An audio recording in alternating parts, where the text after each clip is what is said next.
in interface under menu we have something called open on mouse over.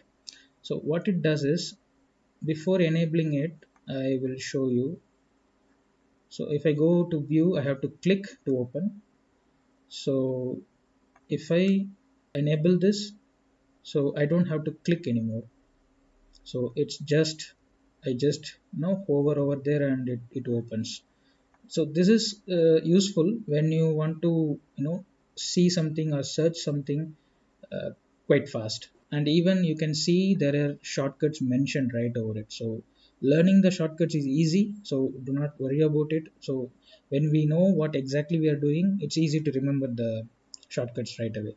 So this option is useful to open the menu items fast without much clicks.